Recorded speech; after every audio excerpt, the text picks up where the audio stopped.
उसे क्या पता था लड़की को कुछ टाइम पहले ब्लड कैंसर ल्यूकेमिया डायग्नोस हुआ था। डॉक्टरों ने साफ कह दिया था कि इलाज लंबा होगा, बाल झड़ सकते हैं, कमजोरी रहेगी और स्कूल आना भी आसान नहीं होगा। लेकिन लड़की ने किसी को कुछ नहीं बताया।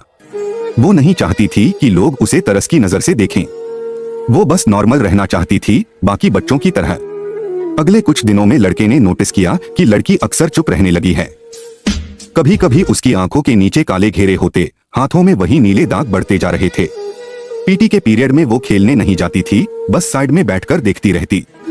एक दिन सीढ़ियां चढ़ते वक्त लड़की के कदम लड़खड़ा गए। वो गिरने ही वाली थी कि किसी ने उसे थाम लिया। वो वही लड़का था। इतनी जल्दी क्यों चल रही हो? उसने हल्की सी डांट में पूछा। लड़की ने जबरदस्ती मुस्कुरा के कहा, लेट हो रही थी। उसका हाथ अभी भी लड़की की कलाई पर था। उसे साफ महसूस हो रहा था कि वो कांप रही है। उसने कुछ नहीं कहा, बस धीरे से उसका बैग उठा लिया और साथ साथ चलने लगा। फिर वो दिन आया जब क्लास में अचानक लड़की की आंखों के सामने अंधेरा छा गया। वो कुछ समझ पाती उससे पहले ही वो बेहोश होकर गिर पड़ी। पूरी क्लास में हड़कंप मच गया। टीचर घबरा गए, लड़कियां चिल्लाने लगीं, और जो लड़का पूरे स्कूल में सबसे बिगड़ा हुआ कहलाता था वही सबसे पहले अपनी सीट से उठा।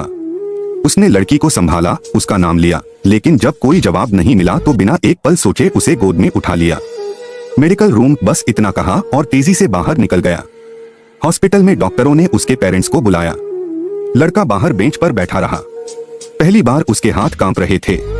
उसके दिमाग में बस एक ही बात घूम रही थी, अगर इसे कुछ हो गया तो। जब लड़की को होश आया तो उसने सामने उसे खड़ा देखा। वो बोली, अब तुम्हें सब पता चल गया ना? लड़के ने धीरे से सिर हिलाया।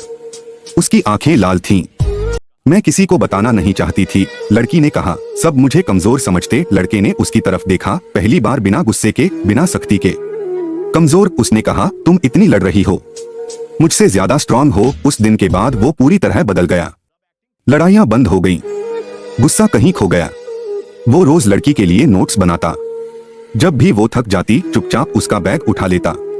अगर कोई उसे परेशान करता तो बिना हाथ उठाए उसे